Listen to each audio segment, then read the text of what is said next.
को शारीरिक व सैद्धांतिक प्रशिक्षण देंगे। यूपी में कमाल की योजना, बिना गारंटी और ब्याज के मिलेगा 5 लाख का लोन।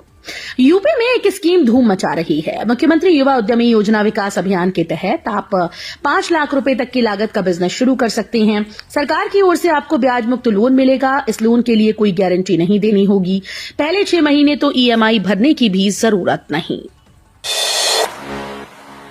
ग्रेटर नोएडा के सभी गांव मेन रोड से जुड़ेंगे। किसानों के हक में कई फैसले। ग्रेटर नोएडा के ग्रामीणों के लिए बड़ी राहत भरी खबर सामने आई। ग्रेटर नोएडा के सभी गांवों को मुख्य मार्गों से जोड़ने का काम किया जाएगा। इसके लिए अधूरी सड़कों का निर्माण और क्षतिग्रस्त सड़कों को दुरुस्त किया जाएगा। जेवर विधायक धीरेन्द्र सिंह की अध्यक्षता में प्राधिकरण के बोर्ड रूम में हुई समीक्षा बैठक में प्राधिकरण के सीईओ एनजी रवि कुमार ने ये आश्वासन दिया है। नए नोएडा के लिए मई से होगा जमीन अधिग्रहण। नोएडा में अब 50वें साल में कदम रख दिया है। 5 दशक देख चुके शहर के नाम के साथ जोड़ते हुए अब नया नोएडा बसाने की तैयारी शुरू हो गई है। इसके लिए मई से जमीन अधिग्रहण की प्रक्रिया शुरू कर दी जाएगी। नया नोएडा बसाने की जिम्मेदारी नोएडा प्राधिकरण के अधिकारियों को ही मिली है। प्राधिकरण के अधिकारियों का कहना है कि मुआवजा रेट तय करने की प्रक्रिया अंतिम चरण में है। गाजियाबाद पुलिस की नई पहल, पीड़ितों को घर पर मिलेगी एफआईआर की कॉपी। थाना प्रभारी करेंगे ये काम। पुलिस कमिश्नर जे रविंद्र गौड़ ने बेहतर पुलिसिंग की दिशा में बड़ी पहल की। उन्होंने निर्देश दिए कि पुलिस एफआईआर की कॉपी पीड़ित के घर पहुंचाएगी। अगर क्षेत्र में कोई अवैध धंधा चलता मिला तो थाना प्रभारी के खिलाफ कार्रवाई की जाएगी। पुलिस लाइन में जिले के सभी थाना प्रभारियों व पुलिस अधिकारियों के साथ बैठक में पुलिस कमिश्नर ने निर्देश दिए कि हर दर्ज एफआईआर की एक कॉपी संबंधित व्यक्ति को उसके घर तक पहुंचाई जाए। यूपी में पश्चिम से पूरब तक आंधी बारिश, शाम व गेहूं की फसल को नुकसान। उत्तर प्रदेश में बदले हुए मौसम के बीच शनिवार को 30 से ज्यादा जिलों में झोंकेदार हवाओं के साथ बूंदाबांदी हुई। ये मौसम आंधी बारिश से खेत में खड़ी और कटी फसलों को काफी नुकसान पहुंचा। तेज रफ्तार हवाओं से आम की बौर को भी क्षति पहुंची। मुरादाबाद में झोंकेदार हवाओं की रफ्तार 75 किलोमीटर प्रति घंटे तक चली। लखनऊ के रविंद्रालय की बेशकीमती जमीन वापस लेगा एलडी। लखनऊ के चारबाग स्थित मोतीलाल नेहरू मेमोरियल सोसाइटी की लीज रद्द हो सकती है। पट्टे की शर्तों के उल्लंघन के चलते उसे 84 साल पहले ₹1 के वार्षिक किराए की लीज पर दी गई भूमि एलडीए वापस लेने जा रहा है। यहां फिलहाल रविंद्रालय ऑडिटोरियम, कश्मीरी वूलन बाजार, बाल संग्रहालय, हरविलास होम्योपैथिक अस्पताल और बाल विद्या मंदिर स्कूल आदि संचालित हैं। सीएम योगी ने दिए निर्देश, मई तक पूरा करें गोड़धोइया नाला परियोजना।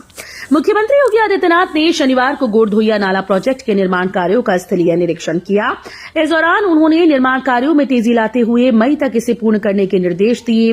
इस अवसर पर मुख्यमंत्री ने जनसभा को भी संबोधित किया। उन्होंने कहा कि इस प्रोजेक्ट के पूर्ण हो जाने से शहर के उत्तरी क्षेत्र के लोगों को जल जमाव से मुक्ति मिल जाएगी। यूपी में सोलर पैनल वालों की हजारों यूनिट बिजली लापता, 50,000 उपभोक्ताओं के बिल में खेल। यूपी में अपने घरों में सोलर पैनल लगाने वाले हजारों उपभोक्ताओं के बिजली बिल में बड़ी गड़बड़ सामने आई है। मार्च में उनके खातों में दिखाई जा रही सोलर यूनिट्स जो उनके खुद के सोलर पैनल से पैदा हुई थीं, उनमें घपला कर दिया गया। ये यूनिट्स नियमतः समायोजित करके उपभोक्ताओं का बिल कम किया जाना चाहिए था, लेकिन ऐसा नहीं किया गया। बायोमेट्रिक के बाद ही कैंपस से बाहर जा सकेंगे स्टूडेंट्स, पेरेंट्स के पास जाएगा direct message. Doctor Ram Manohar Lohia विधि विश्वविद्यालय के स्टूडेंट अब बायोमेट्रिक बाद ही कैंपस से बाहर जा पाएंगे। कैंपस में बवाल और मारपीट की कई घटनाओं के बाद विश्वविद्यालय प्रशासन ने बायोमेट्रिक सिस्टम लगवाने का फैसला किया है। इसमें हर स्टूडेंट का फिंगरप्रिंट फीड किया जाएगा। इसके बाद थंब इंप्रेशन या फेस रिकॉग्निशन के बाद ही स्टूडेंट बाहर जा पाएंगे। यूपी में शिक्षकों की अनुकंपा नियुक्ति का शासनादेश रद्द। इलाहाबाद हाईकोर्ट ने सहायक अध्यापक के पद पर अनुकंपा नियुक्ति से संबंधित प्रदेश सरकार के शासनादेशों को स्वतः संज्ञान लेते हुए रद्द कर दिया और कहा कि ये शिक्षा का अधिकार अधिनियम 2009 के प्रावधानों का उल्लंघन है और संवैधानिक अधिकारों के विरुद्ध है।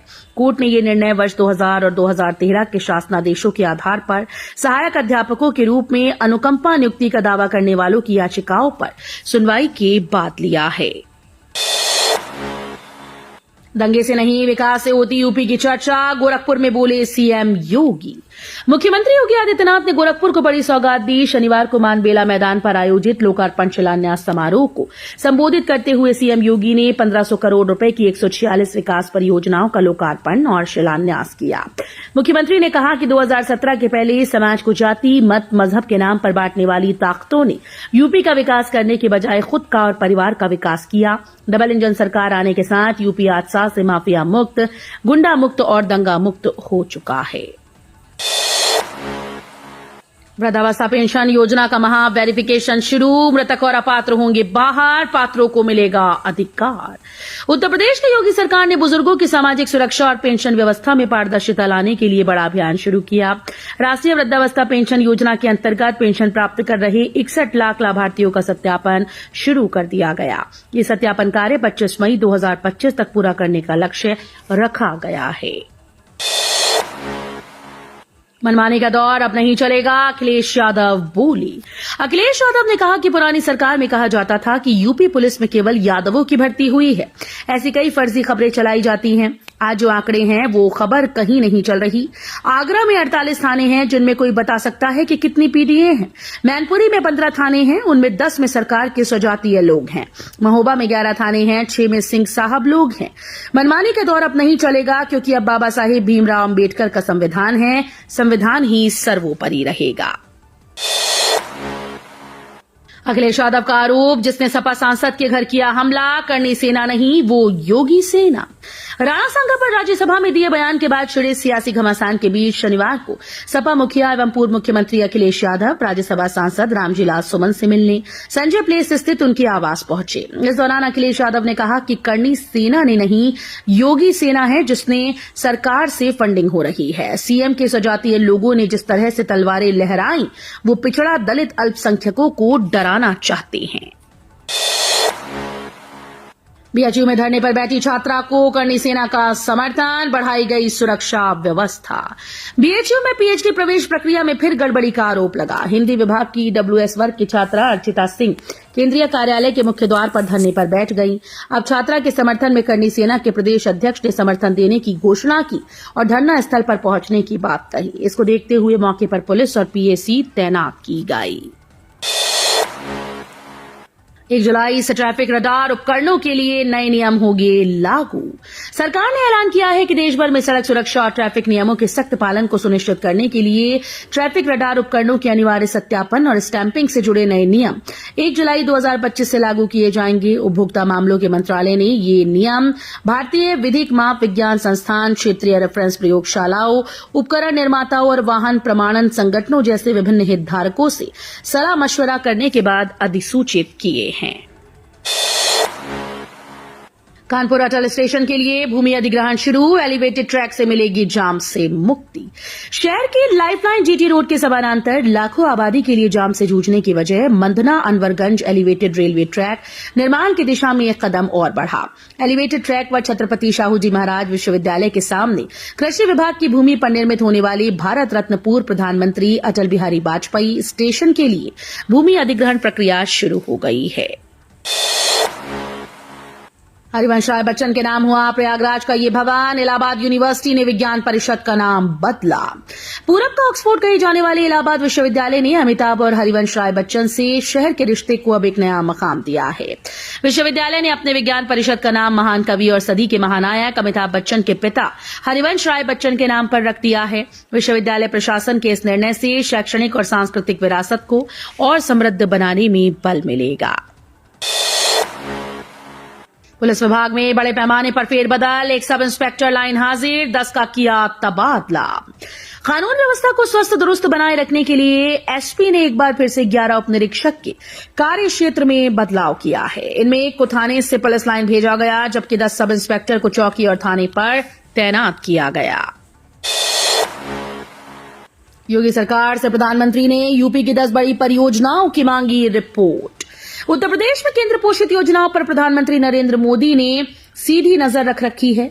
उन्होंने उत्तर प्रदेश की 10 बड़ी परियोजनाओं के बारे में रिपोर्ट मांगी है। वो इसकी समीक्षा 30 अप्रैल को करेंगे। मुख्य सचिव मनोज कुमार सिंह ने संबंधित अधिकारियों से इसकी विस्तृत रिपोर्ट तैयार करते हुए उपलब्ध कराने को कहा। नोएडा मेट्रो के यात्रियों के लिए गुड न्यूज, 12 स्टेशन के बाहर शुरू होंगी पार्किंग। नोएडा मेट्रो में सफर करने वाले यात्रियों के लिए राहत भरी खबर है। ग्रेटर नोएडा मेट्रो लाइन के 12 स्टेशन पर मई में पार्किंग शुरू होगी। इसके लिए नोएडा मेट्रो रेल कॉर्पोरेशन ने टेंडर जारी कर दिया। 4 मेट्रो स्टेशन पर पार्किंग के लिए एजेंसी का चयन हो चुका है। बार बार क्रैश हो रहे चेतक और चीता, अब ध्रुव की उड़ान पर रोक। भारतीय सशस्त्र बलों को एक बड़े संकट का सामना करना पड़ रहा है, क्योंकि लगभग 330 ध्रुव एडवांस लाइट हेलीकॉप्टर लंबे समय से ग्राउंडेड है। इससे सैन्य अभियानों, विशेष रूप से अग्रिम क्षेत्रों में सप्लाई उड़ानों और टोही मिशंस को गंभीर रूप से प्रभावित किया है। भारतीय सशस्त्र बल पहले से ही 350 पुराने सिंगल इंजन वाले चेतक और चीता हेलीकॉप्टर्स की खराब हालत और बार बार क्रैश होने की घटनाओं से जूझ रहे हैं। कानपुर विश्वविद्यालय में अनिवार्य किया गया एआई कोर्स, लाखों छात्रों को होगा फायदा। देश दुनिया में आर्टिफिशियल इंटेलिजेंस का इस्तेमाल आज हर क्षेत्र में हो रहा है। इसे देखते हुए अब कानपुर विश्वविद्यालय ने भी अपने छात्रों को इंडस्ट्री के लिए तैयार करने और भविष्य की तकनीकों से जोड़ने के लिए आर्टिफिशियल इंटेलिजेंस का कोर्स शुरू करने का फैसला लिया। कानपुर के छत्रपति शाहू जी महाराज विश्वविद्यालय ने इस सत्र से सभी छात्रों के लिए आर्टिफिशियल इंटेलिजेंस का एक वोकेशनल